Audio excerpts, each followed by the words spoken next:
রাধে রাধে বন্ধুরা, আজকের ব্লগটা আমি সকাল 10:30টার থেকে শুরু করছি। চায়ের কাপ নিয়েই শুরু করলাম। আজকে তো কালকে বিকাল দিকে মা চলে গেছে, তার জন্য আজকে আর কিছু ব্রেকফাস্ট বানাতে ইচ্ছা করলো না। মা তো থাকলে রুটি সবজি চা সব বানাতে হয়, মাকেও দিই, আমার নিজেরও খাওয়া হয়ে যায়।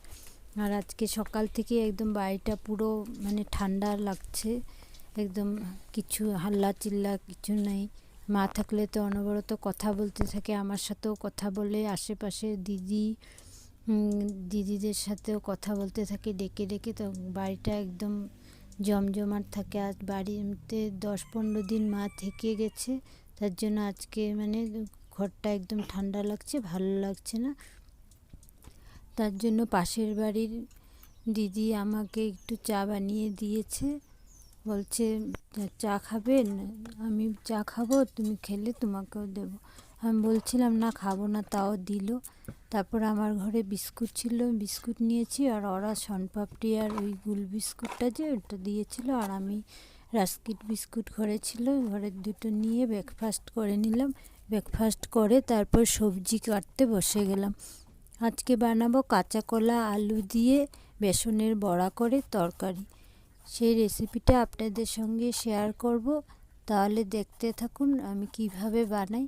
আমি কোনো স্পেশাল আপনাদেরকে দেখাবার জন্য কোনো এক্সট্রা কিছু করি না। আমি যেরকমভাবে ঘরে বানাই, যেরকম আমি বানিয়ে খাই, সেরকমই আপনাদেরকে সাথে শেয়ার করি।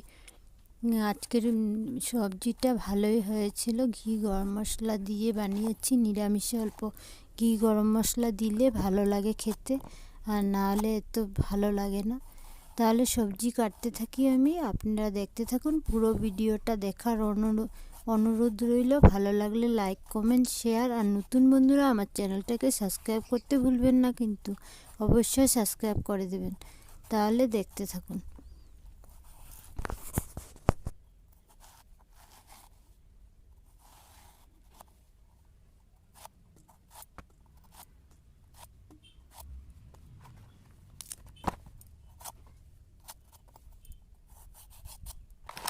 ঠান্ডার দিনে এরকম রোদ্রে বসে বসে সবজি কাটা, তারপর চা খাওয়া, এগুলো খুবই ভালো লাগে। আমি বিয়ের আগেও এরকমই করতাম, পড়াশোনা করতাম। যদিও স্কুল বন্ধ থাকতো, রোদ্রে বসে বসে পড়াশোনা করতাম। বা সকালের তখন তো বিয়ের আগে ভাতেই খেতাম, বা সকালের ভাত রোদ্রে বসে বসে খেতাম। সব কিছু আমার রোদ্রে ঠান্ডার দিনে ম্যাক্সিমামটা আমি রোদ্রে বসেই কাজ করতাম। আর এখন তো বিয়ের পরে কাজের জন্য আর সেরকমভাবে রোদ্রে বসাও হয় না, তার জন্য সবজি কাটা চা খাওয়া এটাই আমি রোদ্রে বসে বসে করি। তারপর তো ঘরে যেতে হয় কাজ করতে, সেই সময়টুকুই পাই রোদ্রে বসে করার।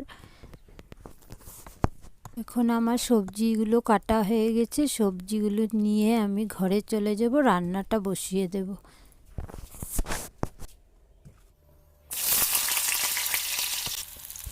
প্রথমে আমি কাঁচা কলা ও আলুটাকে নুন হলুদ দিয়ে লাল লাল করে ভেজে নামিয়ে রাখবো। তারপর বেসনের বড়াটা আমি বানাবো। কিভাবে বেসনের বড়াটা বানাই আপনারা ভিডিওটা দেখতে থাকুন, দেখতে পাবেন।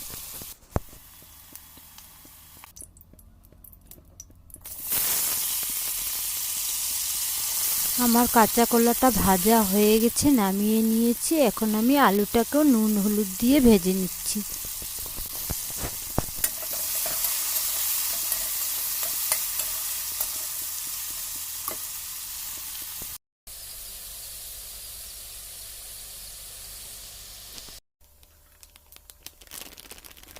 আমি বেসনটা একটা বাটির মধ্যে নিয়ে নিয়েছি, পরিমাণ মতো যতটুকু আমার লাগবে। তারপর এর মধ্যে আমি জিরে গুঁড়ো, ধনের গুঁড়ো, গরম মশলা গুঁড়ো, নুন, হলুদ, অল্প কালো জিরে ও অল্প আজওয়াইন দিয়ে ভালো করে মিশিয়ে নিয়েছি। প্রথমে শুকনো উপকরণগুলো, তারপর জল দিয়ে ভালো করে ফেটিয়ে নিয়েছি। 2 চিমটি আমি বেকিং সোডাও দিয়েছিলাম। বেকিং সোডা দিলে বড়াগুলো অল্প ফুলে দেখতে ভালো লাগে, না হলে চ্যাপটা চ্যাপটা হয়ে যায়। যার জন্য অল্প বেকিং সোডা, আপনারা যদি বানিয়ে খান অল্প বেকিং সোডা নিশ্চয়ই দেবেন, তারপর ভালো করে মিশিয়ে তারপর জল দিয়ে আমি ভালো করে ফেটিয়ে নিলাম। যত ভালো করে ফেটাবেন বেসনটাকে ততই বড়াগুলো সুন্দর হবে, ফুলবে।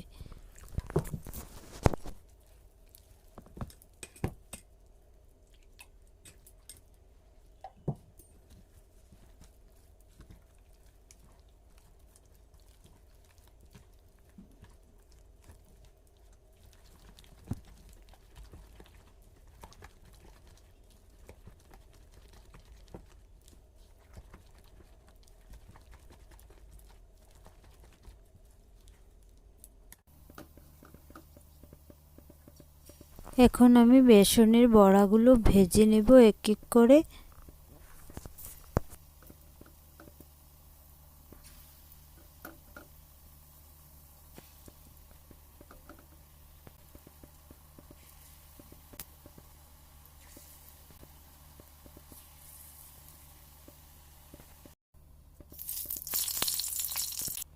আমি তরকারিটার পুরন দিয়ে দিচ্ছি শুকনো লঙ্কা, তেজপাতা ও জিরে। তারপর এখানে মশলা দিয়ে দিলাম, জিরে গুঁড়ো, ধনের গুঁড়ো, লঙ্কা গুঁড়ো, হলুদ গুঁড়ো সব দিয়েছি। তারপর একটা টমেটোকে গ্রেটারের সাহায্যে গ্রেট করে দিয়ে দিলাম। তারপর এর মধ্যে দেব নুন দিয়ে ভালো করে মশলাটাকে আমি কষিয়ে নেব। মশলাটা থেকে যখন তেল ছাড়তে থাকবে তখন বুঝবেন যে মশলাটা ভালো করে কষানো হয়ে গেছে। তারপরে এর মধ্যে আমি কাঁচা কলা আর আলু ভেজে রাখা আলু আর কাঁচা লঙ্কাটা দিয়ে দিব, দিয়ে ভালো করে কষিয়ে নেব। ভালো করে কষানো হয়ে যাওয়ার পর এর মধ্যে আমি গরম জল অ্যাড করব। গরম জল দিলে তরকারিটা স্বাদ হয় বেশি, দিয়ে দেব। তারপর জলটা যখন ভালো করে জাল উঠবে তারপরে এর মধ্যে আমি বড়াগুলো দিয়ে 2-3 মিনিট জাল দিয়ে তারপর এর মধ্যে গরম মশলা ও ঘি দিয়ে নামিয়ে নেব।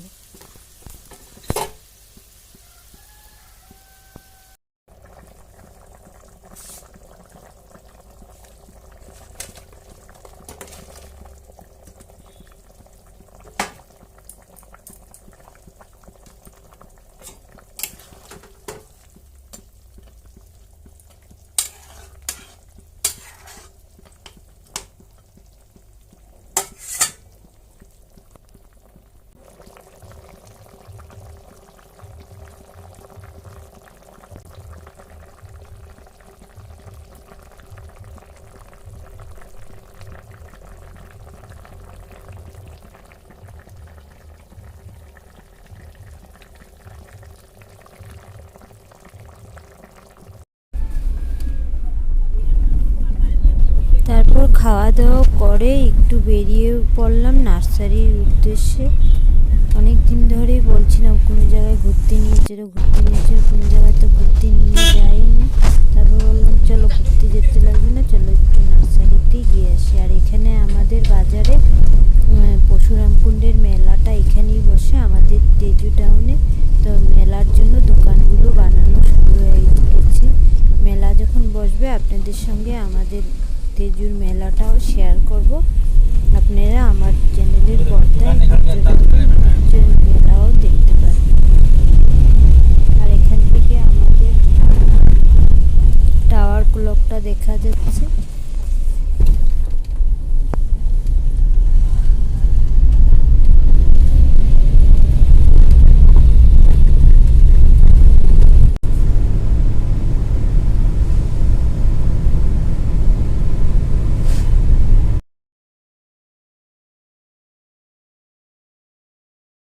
আমরা নার্সারিতে এসে পড়লাম, তবে দেখতে থাকুন আমরা কি কি গাছ নিচ্ছি। বেশি কিছু নেব না, অনেক দাম এখানে গাছের। 300 থেকে আনলে একটু সস্তা পড়ে। যখন 300 যেতে পারি না, আনতেও পারি না, যখন যাব তখন নিয়ে আসবো। এখানে অল্প স্বল্প কিনবো এখান থেকে।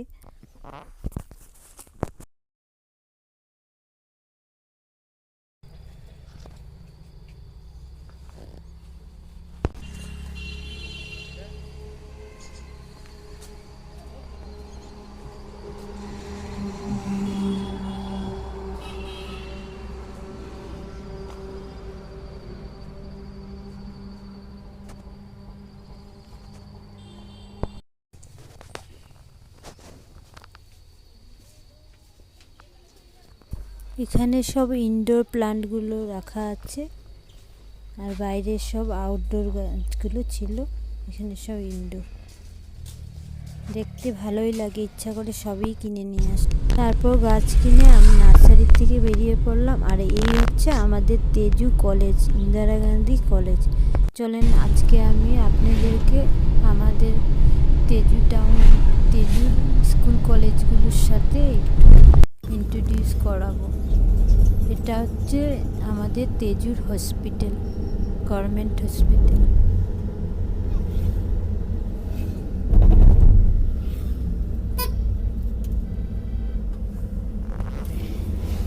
এই গেট পর্যন্ত ছিল। এটা হচ্ছে আমাদের তেজুর টাউন মার্কেট হাউস। এটা হচ্ছে সার্কিট হাউস। তারপর দেখাবো বিকেবি স্কুল। এই যে সাদা রঙের একটা বিল্ডিং দেখা যাচ্ছে, এটা হলো তেজুর বিকেবি স্কুল। এটা হচ্ছে এখানে লোকাল মানুষদের পুজো হয়, সেটা।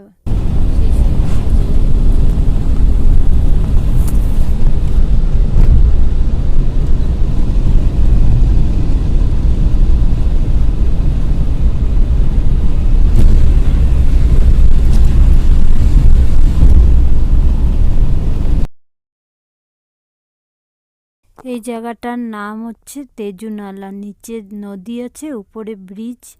এখানে সবাই এসে গরমের দিনে বসে টসে ঘুরে টেরে যায়। অনেক সুন্দর জায়গাটা। চলেন বন্ধুরা, তাহলে নার্সারি থেকে কি কি গাছ এনেছি আপনাদেরকে দেখিয়ে আজকের ব্লগটা এখানে শেষ করব। কেমন ভাই? তাহলে একটা নতুন ভিডিওর সঙ্গে আবারও আপনাদের সঙ্গে দেখা হবে। ততক্ষণ পর্যন্ত অপেক্ষা করুন। চলুন এবার গাছগুলো দেখি।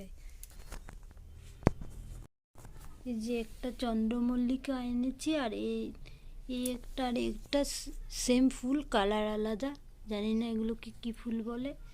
এই দুটো এনেছি। এটার মধ্যে একটা কড়িও আছে। আর দুটো গোলাপ ফুল এনেছি, একটা বড় গোলাপ আর একটা চাইনিজ গোলাপ, ছোট ছোট। আর বিশেষ কিছু আনিনি। এখানে অনেক দাম, প্রচুর দাম, তার জন্য বেশি আনিনি। 250 করে একটা গাছের দাম বলেছিল।